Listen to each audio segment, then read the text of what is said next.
qubee muluu isaa amma hin dubbisaa waa wali eda'ee waa hirdhisuu waa baacisuu kutannoodhaan itti seennaan sagalee yoo walitti eda'ame jecha akka kennu. Mana jireenyaa fi mana horiitiin namni adda bahee jira. Umriin naannossanu jedhee baradhee bilbila kiyyaa yoo natti bilbilanii maqaan ol ba'een beeka sagalee nu duun ta'e.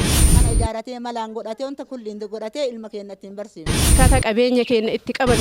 Galatoomaa jedhanii.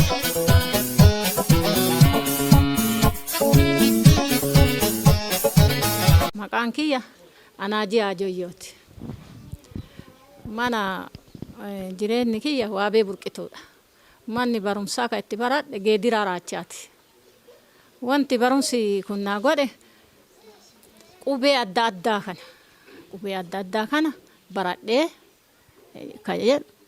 qubee dubbifamaa baradhee qubee dubbiftuu 5 baradhee qubee dachaa 5 baradhee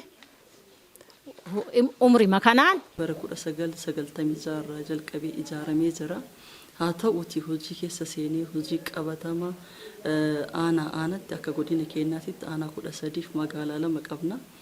Kanneen hojii wal qabateetiin aanaa hunda wal fakkaatee hojii kana keessa seenee jechuu hin dandeenyu. Garuu waldaadhaan ijaaramanii aanaa keenya ganda keenya hunda keessatti waldaan dubartoota mirgaa ijaaramee jira. Waldaan mirgaatiin erga ijaaramaniin booda waldaan kun gara waldaa wal gargaarsaatitti deemee waldaan wal gargaarsaa kun immoo gara waldaa qusannootiif liqii qusannoof liqiin immoo gara liqiitiif qusannootitti immoo deebi'ee haala saniin kaapitaala isaanii guddifatanii gara diinagdeetiin sadarkaa wal qarqaaruu irra gahanii jiranii jechuudha. Umriin naannossanu jedhee baradhee bilbila kiyyaa yoo natti bilbilanii maqaan ol ba'een beeka sagalee nu duun ta'in. Waa wali eda'ee waa hirdhisuu waa baacisuu qayyaboota herregaa 4 baradhee barumsi kanaaf jaaladhee waldaa kanaan erga ijaaramee garuu umriin kiyya hoggaa 48 akka abbaa faadha kiyyarra qora. Qubee muluu isaa amma hin dubbisaa haa garii wali eda'ee sagalee dheeraa kennuu haa dhabu malee garuu sagalee yoo walitti eda'ame jecha akka kennu. Jechaaf jechi walitti yoo eda'ame akka waan inni kennu baradhee amma maqaa kiyyallee akka barbaadetti bilbila qubee tokko baradheera baa a ra na o ta o ka jedha a jedha ta jedha a jedha da jedha a jedha.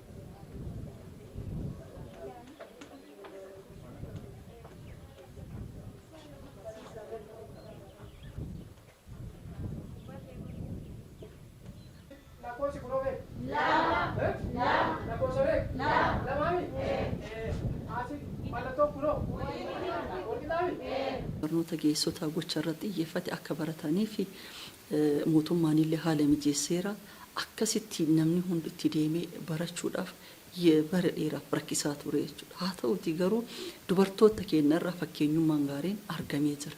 Ganda Waabee Burqituu irratti dubartoonni gara 500 karooraan qabna.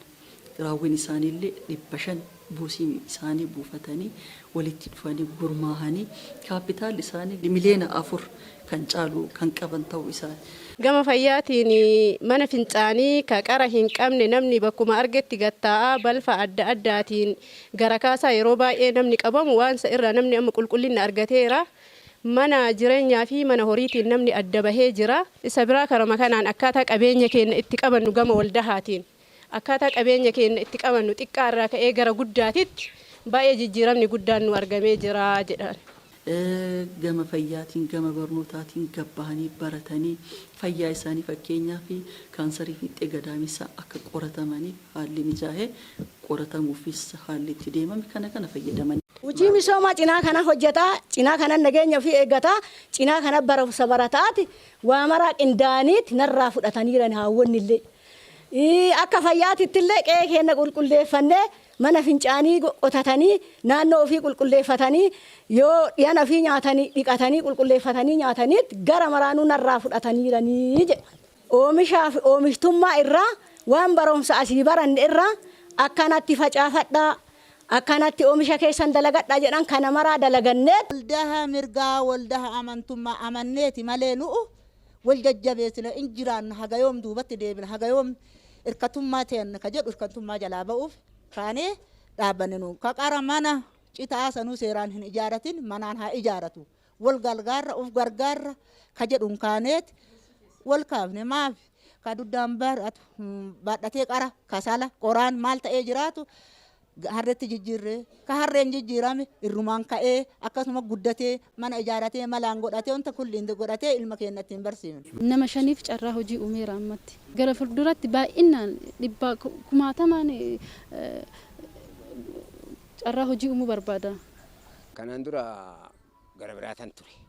Amma oduman hojii soqu waan kana arganne itti gale. Akkuma mishaa jirra. Nu assaabani.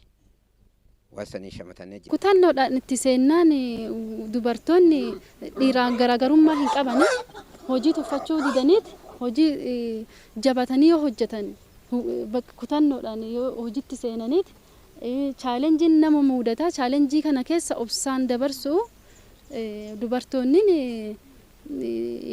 hojii kamiyyuu yoo qabanii hojjetan akka milkaan dhiiraan garaagarummaa hin qaban hojii. Maqaan koo Aishaa Sultaan jedhama. Dura buutuu waldaa maqaan waldicha keenna waldaa shariika Aishaa fi Shaashuu fi Hiriyoota jedha.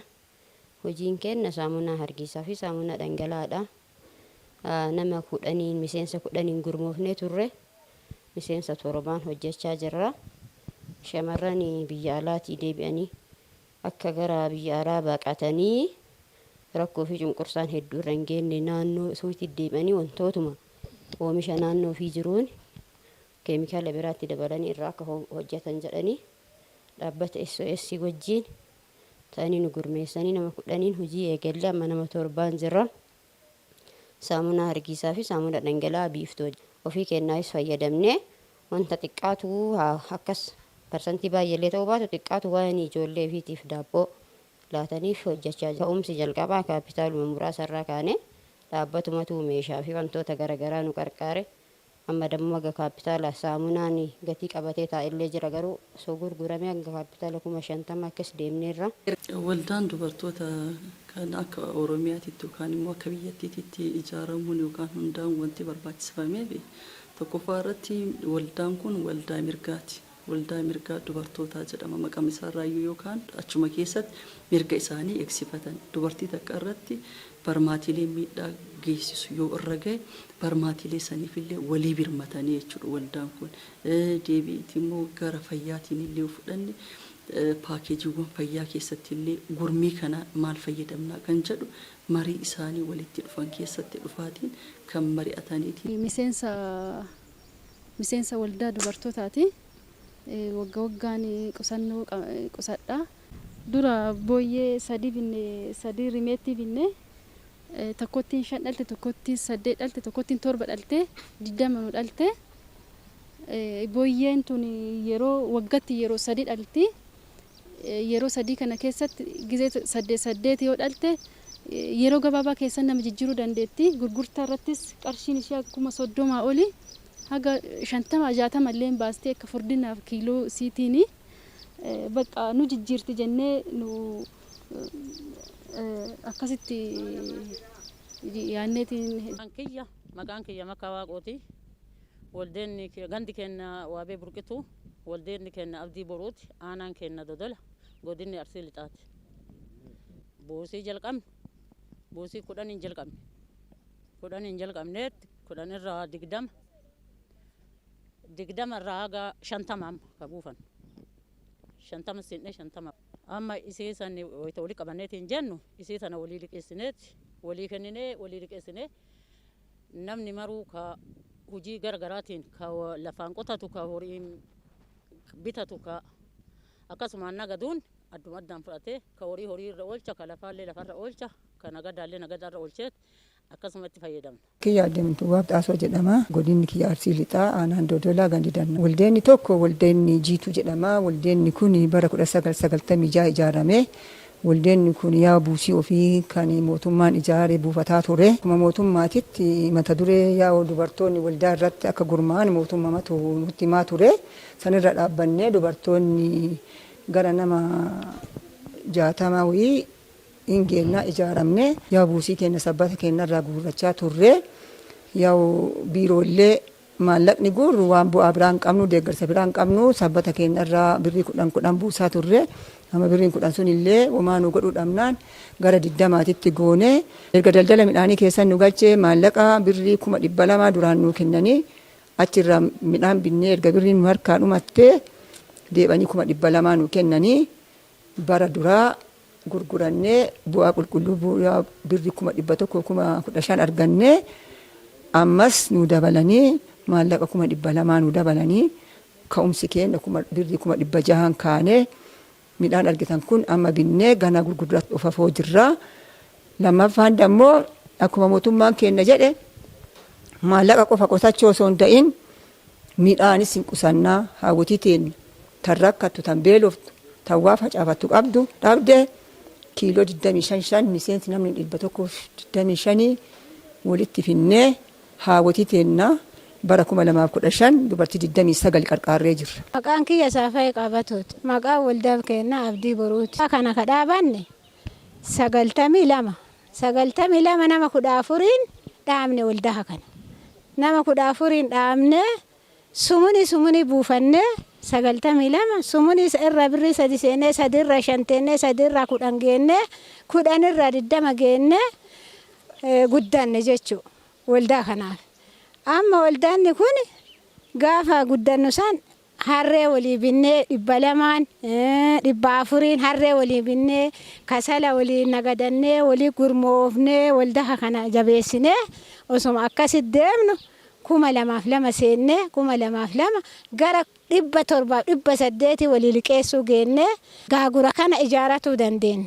Ijaarannee keessaa kiiloo birrii 500 400 300 gurgurataa daa'ima kana haga waggaa 4 kana geenneerra. Bu'aan waldaa kanarraa arganne kana kan jenne an dhaltii bitadhee waldaa kanaan isiin illee dhaltii bitattee warii aananii qabnaa gaagura kana walitti oomishannee qabnaa akkasitti jabaannee har'a geennee.